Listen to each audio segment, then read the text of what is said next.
ሰላም ጤና ይስጥልን። በመላው ዓለም የምትገኙ የተወደዳችሁ የሮሃ ቲቪ ተከታታዮች የታህሳስ 20 2018 ዓ.ም የምሽት ዜናዎችን ይዘንላችሁ ቀርበናል። አፋብሃ የአርበኛ ተስፋዬ መካሻ ህልፈትን አስመልክቶ መግለጫ ሰጥቷል። መግለጫውንና ዝርዝር የግንባር መረጃዎችን ይዘናል። በኢትዮ ቴሌኮም እና በሳፋሪኮም የተደረገው ከፍተኛ የዋጋ ጭማሪ ብልጽግና ባደረገው ክህደት የመጣ ጫና ነው ተብሏል። ስለ ጉዳዩ የኬንያው ፕሬዝዳንት የተናገሩት አለ ተሰምታላችሁ። የሱዳን ፈጥኖ ደራሽ ኃይል አዛዦች በአሶሳ ታይተዋል ተብሏል። ሱዳንም በኢትዮጵያ ድንበሮች ላይ ጥቃት ፈጽማለሁ ስትል ዝታለች። መረጃውን ይዘናል። ግብጽ የአፍሪካ ህብረት በሶማሊላንድ ጉዳይ እንዲሰበሰብ ጠይቃለች። እስራኤልም ስለ ጉዳዩ መግለጫ ወጥታለች። ውድ አድማጭ ተመልካቾቻችን አብራችሁ ልትቆዩ ከፈቀዳችሁ እነዚህ መረጃዎች በዝርዝር የምናሰማችሁ ይሆናል። የሮሃ ቲቪ ወቅታዊና ሀቀኛ መረጃዎች እንዲደርሷችሁ ቻናሉን ሰብስክራይብ፣ ላይክ እና ሼር በማድረግ አሁኑኑ ቤተሰብ ይሁኑ። አፋብሃ አርበኛ ተስፋዬ መካሻ የጀመረውን የአንድነት ጉዞ ደምድመን ራዕዩን እናሳካለን ሲል ባወጣው የሀዘን መግለጫ አሳወቀ። አፋብሃ የአርበኛ ተስፋዬ መካሻን ህልፈት አስመልክቶ በሰጠው መግለጫ አንተ ወጥተህ ወርደህ ያስጀመርከውን የአንድነት ትልም በተግባር በመጨረስ ራዕይህን እውን እናደርጋለን ሲል ገልጿል። ታህሳስ 19 2018 ዓ.ም በሸዋ ክፍለ ሀገር ይፋትና ጥሙጋ አውራጃ ልዩ ስሙ ራሳ በተባለ አካባቢ አገዛዙ በሰነዘረው የድሮን ጥቃት አማራን አንድ ለማድረግ በሸዋ፣ በጎጃም፣ በወሎና በጎንደር እድሜ ሳይገድባቸውና ሳይታክቱ ሲንከራተቱና ሲደክሙ የነበሩትን አርበኛ ተስፋዬ መካሻን ጨምሮ ሌሎች ንጹሃን አማራዎች ለህልፈት ዳርጓል ሲል ገልጿል። ከቅርብ ጊዜ ወዲህ አማራው አንድ ይሆናል በሚል ከፍተኛ ሽብር ውስጥ የገባው የብልጽግና ስብስብ አንድነቱን ያደናቅፍልኛል በሚል የዲጂታል ሚዲያ መንጋውን ቢያሰማራም እቅዱ በተደጋጋሚ እየከሸፈ ይገኛል። በዚህና መሰል ክስተት መደናገጥ ውስጥ የገባው የሀገር አውዳሚ ስብስብ የዘፈቀደ የድሮን ጥቃት በመሰንዘርና የተለያየ አጀንዳ በመስጠት ልዩነቱን ለማስፋት እየጣረ ቢሆንም የተፈጸመውን ልብ ሰባሪ ድርጊት እንደ ተጨማሪ እድል በመጠቀም አርበኛ ተስፋዬ መካሻ የጀመረውን የአንድነት ውጥን በማሳካት ራዕዩን እውን በማድረግ የምንክሰው ይሆናል ሲልም አብራርቷል። አርበኛ ተስፋዬ መካሻ ሀብተወልድ አርበኛ ብቻ ሳይሆኑ አባት፣ አስታራቂ፣ የአንድነት መንገድም አንድነትም ናቸው ያለው ድርጅቱ የእኛ አባቶች ባስቀመጡልን ታሪክ ብቻ ሳይሆን በኖሩት ታሪክ ያቆዩዋትን ሀገር ዳግም ከገባችበት የቁልቁለት ጉዞ አቅንተን በልዕልና እንድትኖር በርካታ ወንድሞቻችንን አጥተን ህልውናችንን ከአለት በጠነከረ መሰረት ላይ እንገነባለንም ብለዋል። የጀመርከው አንድነት መሰረት ተመስርቶ አይተዋል፣ እንገነባዋለን። ጠላት ሺ ጊዜ ቢለፋ ሺ ጊዜ ቢጥር ታሪካችሁ የትም ወድቆ አይቀርም ሲልም አጽንኦት ሰጥቷል። ይህ በእንዲህ እንዳለ የስርዓቱ ታማኝ ዘብ ከሆነው መከላከያ በመረጃና ደህንነት ስራ የተሰማራው ደህንነት በፋኖ ቁጥጥር ስር መዋሉን ሚኒሊክ እዝ ገልጿል። አበባ አዛናው የተባለው የ74ኛ ክፍለ ጦር አባሉ በመረጃነት ልዩ ስልጠና ተሰጥቶት በተለያዩ ቦታዎች ሲሰራ የቆየ ሲሆን በአማራ ፋኖ ብሔራዊ ኃይል ምስራቅ አማራ ቀጠና ሚኒሊክ እዝ በመቄት የሚንቀሳቀሱ የፋኖ ኃይሎችና በደቡብ ጎንደር ጋይንት ጨጨሆ አካባቢ በሚንቀሳቀሱ የፋኖ ኃይሎች ቅንጅት በደብረ ዘቢጥ በቁጥጥር ስር መዋል ችሏል። የመረጃ አቅሙ እያደገ የመጣው የቀጠናው የፋኖ ኃይል በክትትል ይዞ ባደረገው ማጣራት ባንዳው የመከላከያ መረጃና ደህንነት ሰው የሆነው አበበ አዛናው ፋኖንና የአማራን ህዝብ ለማጥፋት ልዩ ተልዕኮ ተሰጥቶት ወደ ስራ መሰማራቱን ገልጾ ስርዓቱ በአማራ ህዝብ ላይ ለሚያደርሰው ሁለንተናዊ ግፍ ተባባሪ ነበርኩም ብለዋል። በሌላ በኩል በእጃችን በርካታ ያገዛዙ ወንበር አስጠባቂ አካላትን ይዘናል ያለው በቀጠናው የተቋቋመው የጋራ ግብረ ኃይል የብልጽግናን ስርዓት ከምድረ ገጽ ለማጥፋት በብቁ ቁመና ላይ እንገኛለን ብለዋል። ይህ በእንዲህ እንዳለ የአማራ ፋኖ ብሔራዊ ኃይል ምስራቅ አማራ ቀጠና ሚኒሊክ እዝ ላስታ ጀነራል አሳምነው ጽጌ ኮር፣ ጀነራል ተፈራ ማሞ ክፍለ ጦርና ዋግሹም ብርጌድ እንዲሁም አፋብሃ ሰሜን አማራ ቀጠና በላይ እዝ ሜጀር ጀነራል ባንታ ባተኮር የተውጣጡ የፋኖ ኃይሎች በጥምረት ባደረጉት አውደ ውጊያ አብዛኛው ያገዛዙ ኃይል የተደመሰሰበትና ይዞት የመጣው የጦር መሳሪያ ምርኮ የሆነበት ፋኖች ታላቅ ድል ያስመዘገቡበት አውደ ውጊያ ተካሂደዋል። ትናንት ታህሳስ 19 2018 ዓ.ም ከንጋቱ 10 ሰዓት ጀምሮ የብልጽግናን ወንበር አስጠባቂ ኃይል በሻምበል ጫላ የሚመራው 61ኛ ክፍለ ጦር መነሻውን ከቡግና ወረዳ አይና ከተማ ሐሙሲት አድርጎ ብርኮ ገብርኤል ዓመታዊ ንግስ በዓል በሚከበርበት በአራት አቅጣጫ ማለትም በብርኮ ገብርኤል አቅጣጫ፣ በጤና ጣቢያው አቅጣጫ፣ በጭቃው አቅጣጫና በብርኮ ኪዳነ ምህረት አቅጣጫ ለማጥቃት አስቦ ተኩስ የጀመረው ያገዛዙ ኃይል ለወሬ ነጋሪ ሳይቀር በመጣበት ላይመለስ ተደምስሷል። በዚህ አውደ ውጊያ ያገዛዙ ኃይል በሜካናይዝድ የታገዘ 1 ዙ 23 2 ሞርተር 3 ዲሽቃና ብዛት ያለው ብሬንና ስናይፐር ታግዞ የገጠመ ሲሆን በሽንፈት ተመልሷል።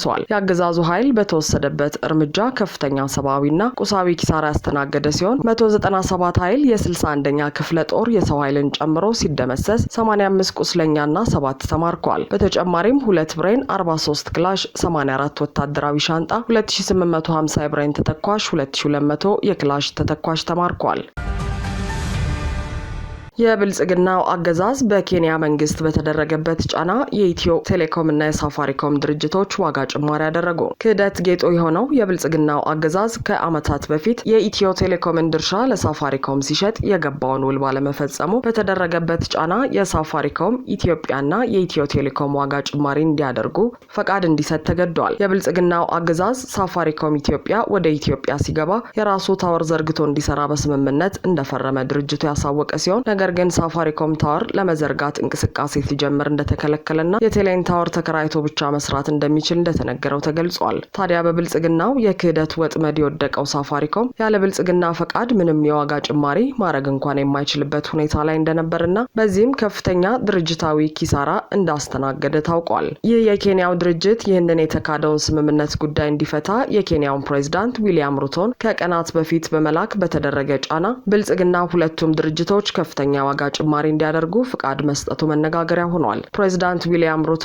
በኤክስ ገጻቸው ከብልጽግናው መሪ ጋር ስለ ሳፋሪኮም ውይይት እንዳደረጉ በመግለጽ ሁነቱን አረጋግጠዋል። ሳፋሪኮም ኢትዮጵያ 80% ጭማሪ ሲያደርግ ኢትዮ ቴሌኮም በተወሰኑ የአገልግሎት ጥቅሎች ላይ የ23 በመቶ አማካይ የዋጋ ጭማሪ ማድረጉን ዛሬ ሰኞ ታህሳስ 20 በማህበራዊ ትስስር ገጹ በኩል ባሰራጨው መረጃ አስታውቋል። በዚህም መሰረት በቴሌብር በኩል በ10 በመቶ ቅናሽ ሲገዛ የነበረው ጥቅል ወደ 20 በመቶ ከፍ እንዲል ማድረጉን ተቋሙ ገልጿል። በርካታ ደንበኞች የሚጠቀሙባቸው 38 የተለያዩ ጥቅሎች ላይ ምንም አይነት የዋጋ ጭማሪ አለመደረጉን ያወሳው ኩባንያው በተለይም ዝቅተኛ ገቢ ያላቸው የህብረተሰብ ክፍሎች የሚጠቀሙባቸው ላይ ጭማሪ አላረኩም ብለዋል። ይሁንና እነዚህ ጭማሪ ያልተደረገባቸው የተባሉት ጥቅሎችም የ1 ብር፣ የ2 ብር፣ የ5 ብርና የ1 ሰዓት ጥቅሎች መሆናቸውም ታውቋል።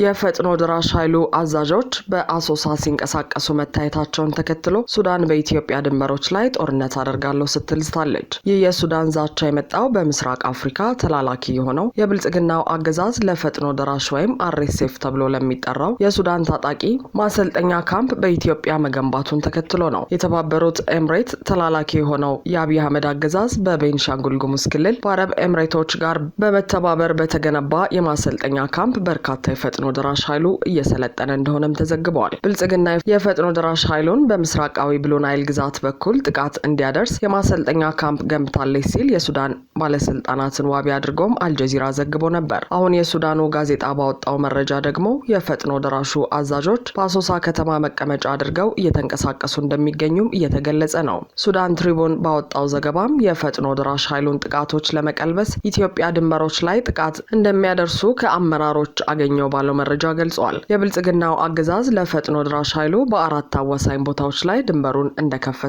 የገለጹት ባለስልጣኑ የሁለቱ ሀገራት አዋሳኝ የድንበር አካባቢዎችም በቅርቡ የጦርነት ቀጠና ይሆናሉ ሲሉ ዝተዋል።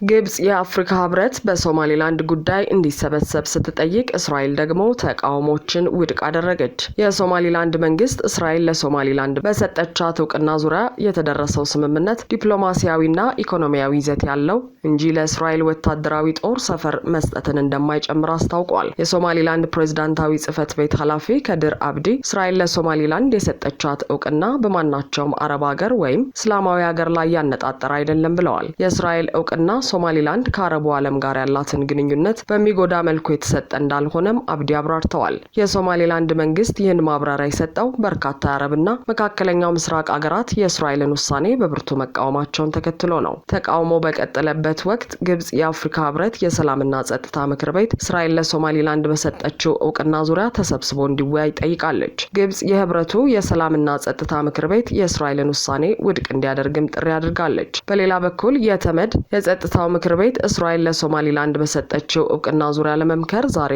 ይሰበሰባል ተብሎ ይጠበቃል። የጸጥታው ምክር ቤት በጉዳዩ ላይ ለመወያየት እንዲሰበሰብ የጠራችው የምክር ቤቱ ተለዋጭ አባል የሆነችውና ሶማሊላንድን ግዛቴ ናት የምትለው ሶማሊያ መሆኗ ታውቋል። ጸጥታው ምክር ቤት ለስብሰባ ከመቀመጡ ቀደም ብሎ 21 የሙስሊምና አረብ ሀገራት የእስራኤልን ውሳኔ በመቃወም የጋራ መግለጫ አውጥተዋል። ሶማሊያ እስራኤል ለሶማሊላንድ የሰጠችውን እውቅና እንድታነሳ ያሳሰበች ቢሆንም እስራኤል በበኩሏ በውሳኔዋ በኢኮኖሚዋ ላይ የሚነሳባትን ተቃውሞ ግብዝነት በማለት አጣጥለዋለች። ይህ በእንዲህ እንዳለ አሁን በቀጠናው በቀጠለው ውጥረት ዙሪያ ግብጽ ማስጠንቀቂያ ወጥታለች። የግብፁ ውጭ ጉዳይ ሚኒስትር በድር አብደላቲ ግብጽ በናይል ወንዝ አጠቃቀም ላይ ሊታለፍ የማይችሉ ቀይ መስመሮች አሏት በማለት ትናንት ለአንድ የሀገራቸው ቴሌቪዥን ጣቢያ በሰጡት ቃል የናይል ተፋሰስ ሀገራትን አስጠንቅቀዋል። አብደላቲ አንዱ የግብጽ ቀይ መስመር ከድርሻዋ አንድም ጠብታ ውሃ አለማስወሰድ መሆኑን ጠቅሰዋል። ግብጽ ቀይ መስመሮቿን የማለፍ ሙከራ ካየች ፈጣን እርምጃ ትወስዳለች በማለት አብደላቲ አስጠንቅቀዋል። አብደላቲ በናይል ወንዝ ላይ ከእንግዲህ ከግብጽ እውቅና ውጪ ማንም የተፋሰሱ ሀገር ግድብ እንዳይገነባ ጭምር አሳስበዋል። አድማጭ ተመልካቾቻችን የሰዓቱ የሮሃ ቲቪ ዜናዎች የተከታተላችኋቸውን ይመስሉ ነበር። አብራችሁን ስለነበራችሁ ከልብ እናመሰግናለን። ሰላም።